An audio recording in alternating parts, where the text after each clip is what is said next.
Star Wars games are preparing for something big, huge, massive. Over the past week or so, there has been a few little nuggets of optimism spread throughout the Star Wars community, some of it down to interpretation, some of it down to straight facts. Now, I made a video a little bit over a week ago saying that July was make or break for Star Wars games, which it is. And you know, I don't think a lot of people understand just how important the next few weeks are. Things are either going to get 10 times better or they're going to get 10 times worse.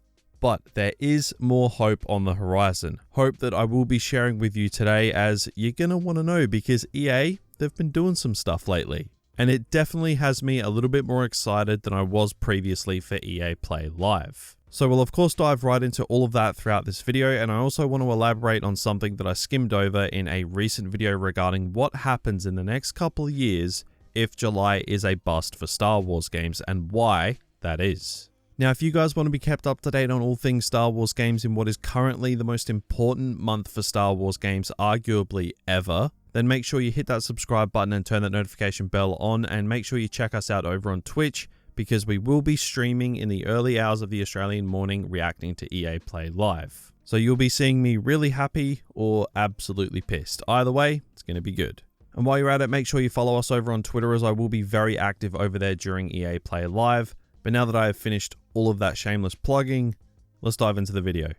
So the roller coaster ride for Star Wars games we've had over the past year and a half is going to be culminating to one date, July 22nd. I say roller coaster, but let's not sugarcoat it. It's pretty much been a straight nosedive from the highest of highs in the past year or so. The last 12 months has sucked in general, but for Star Wars games, it's kind of double sucked, you know, double the sucking. Anyway, Star Wars Jedi Fallen Order, it's the game we want to see revealed at EA Play Live. The success of EA Play Live is kind of on the shoulders of this game. As Battlefront 3, it's just not looking likely at all. We all want that most for sure, but we got to be realistic for a second, and Fallen Order Sequel is the more realistic option of what we could see at EA Play Live. Now, Fallen Order has been getting some attention lately heading into EA Play Live, and I don't think that that's a coincidence. Fallen Order, of course, has received its next-gen release, so the game is looking buttery smooth. Cal's hair has never been sexier, BD1 has never been cuter, and the Ninth Sister has never been thicker. Now, EA have been joining in on the Fallen Order chit-chat themselves, which is awfully convenient given what's to come. Now, anyone who has been watching the EA Star Wars Twitter page like a hawk for the past couple years like me will know that one of EA's latest tweets was very out of the ordinary. It was just something that they just do not do. Game Informer published an article on Jedi Fallen Order recently, and EA went and retweeted the article highlighting one specific sentence. They said, "Now is a great time to get back into Jedi Fallen Order." I wonder why that is. Now look, you can interpret this in different ways. Judging from the reaction the post got, it seems the majority of people took this as a hint at what's to come, which I myself did as well. And the usual people tried to, disregard it as nothing because, I don't know, someone hurt them. But anyway, the general sentiment was agreeing with EA, with people saying it's a great time to announce the sequel and it's a great time to announce Battlefront 3, which I also agree with. And over the past month, EA have heavily began tweeting random Jedi Fallen Order tweets. It's like Battlefront 2 never existed, even though that's the game people probably, play more and has more people logging in daily, but Fallen Order is the one that they go with. I find that very, very interesting. These tweets have been going on since the start of June specifically. Before this, it was all Squadrons this and mobile game that, but now it's Fallen Order, Fallen Order, Fallen Order, Fallen Order, Fallen Order. It makes sense to bring it back to people's minds and get it back in the headlines just before a big reveal. It builds hype, it reminds people, hey, this thing exists, you should be checking it out again. Wink wink, next gen release, awfully convenient timing. Like, it's marketing 101. You see this everywhere. I guarantee you this sudden shift of constant attention to Fallen Order is no coincidence. Now, this wasn't the only thing that EA done that was a little out of the ordinary in the past week. They also went and retweeted a post for Star Wars The Old Republic. That game responsible for those insane Old Republic cinematic trailers? Like, seriously, if you haven't actually checked those out, then please do it. They will literally add years onto your life. Now anyway, later this year, Star Wars The Old Republic will be celebrating its 10-year anniversary. 10 years, and this is still a super popular game on PC. It kind of makes me wonder where Battlefront 2 could be after 10 years. It's probably not possible to run a game like Battlefront for that long, but, you know, man can dream.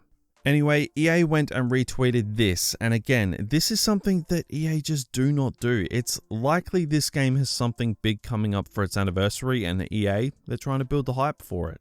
Kind of like what they seem to be doing with Jedi Fallen Order. To be perfectly honest, the EA Star Wars Twitter account doesn't do much at all. Most of the tweets on there tend to be, you know, made to kind of annoy people, at least that's what it looks like, with the overposting of games like Squadrons and kind of playing dumb to what people actually want to be seeing. But I think the EA Star Wars Twitter page, the people running it, I think they know exactly what they're doing and they're playing everyone. So yeah, all of this has me much more optimistic at the reality of seeing a Fallen Order sequel reveal in a couple weeks' time. A proper Star Wars game reveal is so overdue from EA, it's not funny. With all the talk of doubling down on Star Wars games, all the tweets pumping up the fact that they're remaining committed to Star Wars games, and I think we're only weeks away from actually seeing what all that talk was about. But now moving on to the more negative side of this video, I want to dedicate the last section of the video to discuss what happens if EA Play Live doesn't work out the way we want it to. Now, I touched on this super briefly in a recent video, but I wanted to give it some spotlight here as I've been doing some digging, a little bit of research. So EA, of course, obviously hold exclusive rights to Star Wars games for a couple more years, then that's it. The license fully opens up to everyone, including EA. They can still make Star Wars games, but anyone can release Star Wars games. Absolutely anyone. Other publishers can work on Star Wars games up to the point like Ubisoft with the open world Star Wars game.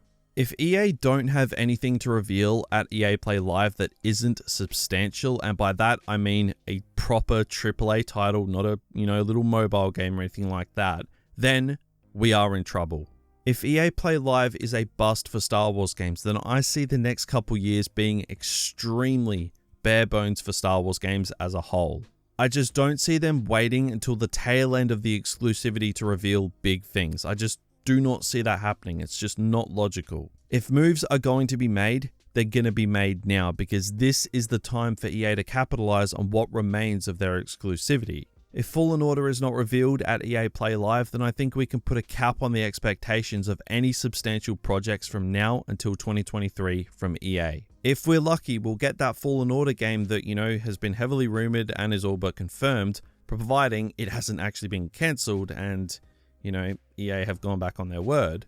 But I think we'll just be seeing small projects like your mobile games, like your Switch games, until Ubisoft swoop in with their open world Star Wars game in late 2023 or most likely 2024. So I firmly believe if EA Play Live is a bust, if it goes bad, then we're screwed for at least a year. The next 12 months is going to have barely anything to look forward to, so fingers crossed for July 22nd. It's going to be a big, big day, one way or the other.